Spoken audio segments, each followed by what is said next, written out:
안녕하세요. 똑똑한 노후TV의 제임스입니다.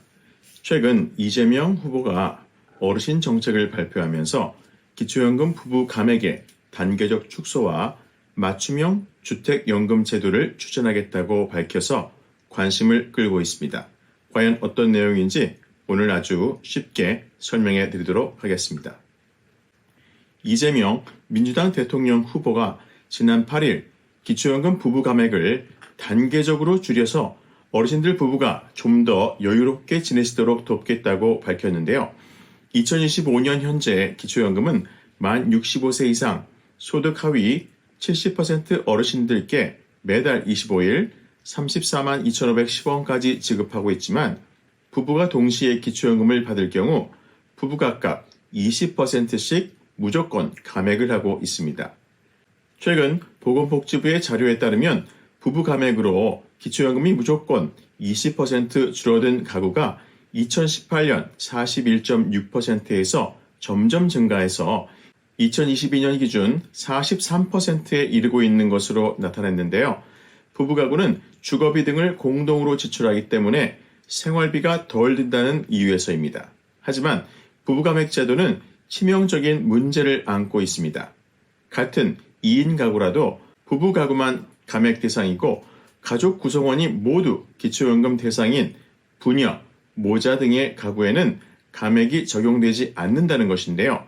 예를 들어 각각 기초연금 수급자인 어머니와 아들로 구성된 2인 가구는 감액 대상이 아닙니다. 이는 부부 감액의 형평성 위배 소지가 크다는 것을 의미하고 실제로 보건복지부가 최근 국민 의견을 수렴했을 때도 부부 감액 제도를 없애달라는 의견이 두드러졌습니다. 물론 그동안 정치권에서도 부부 감액 제도를 폐지하려는 시도가 여러 번 있었습니다. 이재명 민주당 대표가 지난 2012년 대선 당시 부부 감액 제도를 폐지해서 위장, 이혼도 감내하는 불합리한 현실을 개선하겠다고 공약하면서 함께 사는 게 죄도 아닌데 부부라는 이유만으로 기초연금을 무조건 깎다 보니 문서상으로 위장 이혼하는 경우가 많다고 하는데 이는 정말 잔인한 현실이 아닌가라고 반문했고 이후 민주당에서는 부부감액을 기초연금에 의무 적용하는 것은 노인 빈곤의 심각성에 비추어 볼 때 과도한 측면이 있다며 부부감액을 삭제하는 내용의 개정안을 내놨었고 김남국 의원도 2023년 부부감액 제도를 비롯해 국민연금 연계감액 제도를 폐지하는 내용을 발의했었습니다.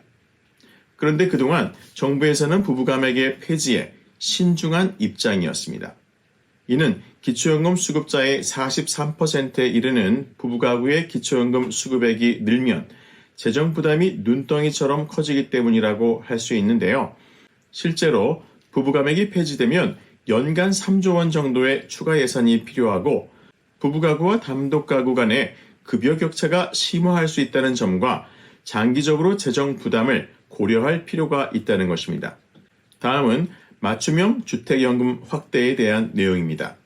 물론 아직 구체적인 공약 내용은 발표되지 않았지만 현재 주택연금이 안고 있는 구조적인 문제의 해결을 담고 있을 것으로 보여지고 있는데요. 실제로 최근 조국혁신당이 발의한 주택연금 활성화 2법을 보면 주택연금의 문제점을 짐작할 수가 있습니다. 현재 주택연금은 기초연금 산정 시에는 100% 부채로 인정이 돼서 그동안 받았던 연금액만큼을 공제해주고 있어 유리하지만 지역건강보험료 산정 시나 기초생활수급자 선정 시에는 저소득층 주택연금 가입자가 불이익을 받고 있는 상황을 개선해서 노후 빈곤 완화에 도움을 주는 등의 내용을 담고 있을 것으로 예상이 됩니다.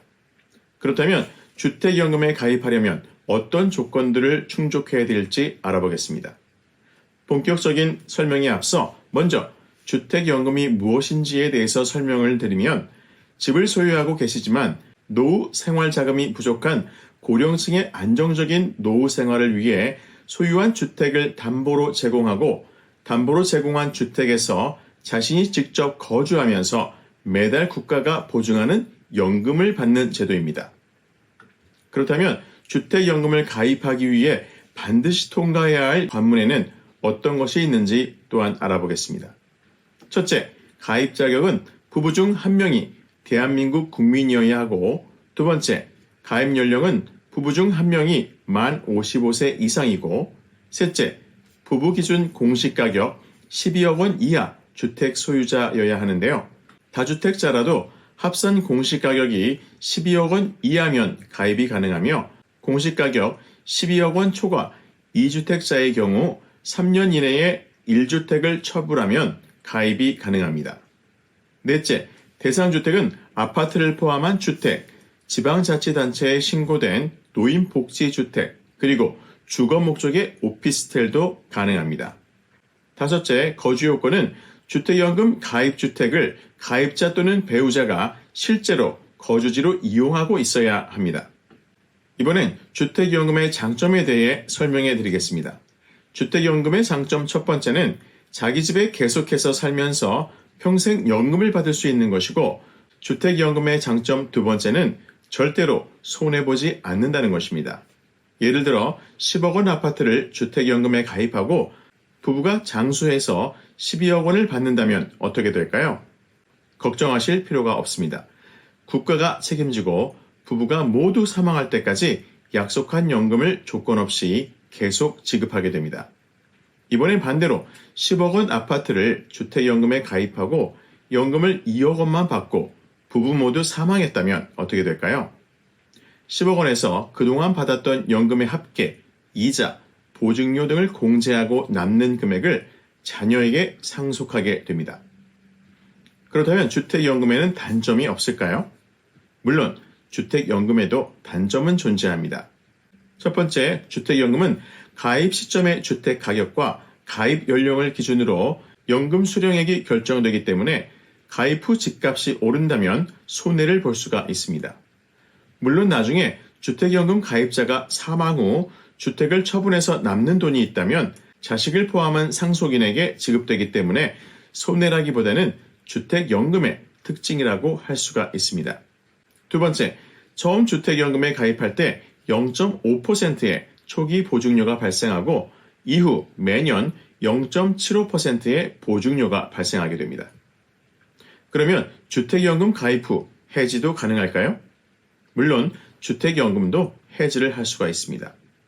첫 번째, 금융기관을 방문해서 주택연금 대출 잔액과 이자를 전부 상환하고 해지 및 말소 절차를 행하면 되는데요. 두 번째로는 해지 비용이 발생하고 주택가격의 1.5%에 해당하는 보증료 회수가 불가합니다. 세 번째, 또한 주택연금을 해지하셨다면 3년이 지나야 재가입을 할 수가 있겠습니다. 또한 주택연금은 소유한 주택의 공시가 기준일까요? 아니면 시가 기준일까요? 주택연금의 가입 자격은 공시가 기준이지만 매달 지급되는 주택연금액은 가입 당시의 시가를 기준으로 계산이 됩니다. 아파트의 경우에는 한국부동산원 시세, KB국민은행 시세를 순차적으로 적용하고 아파트 이외에 인터넷 시세가 없는 주택과 오피스텔은 감정기관의 감정평가를 통한 시세가 적용이 되게 됩니다. 오늘은 민주당 이재명 후보가 발표한 기초연금 부부감액 단계적 축소와 맞춤형 주택연금 확대에 대한 내용을 말씀드렸습니다.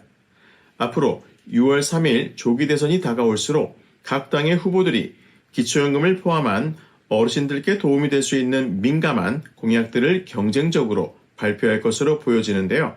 각 후보들의 공약 내용을 철저히 검토하셔서 합리적 결정을 하시기를 바라겠습니다.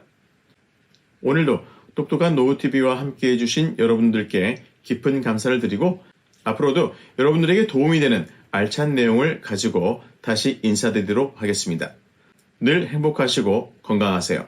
안녕히 계세요.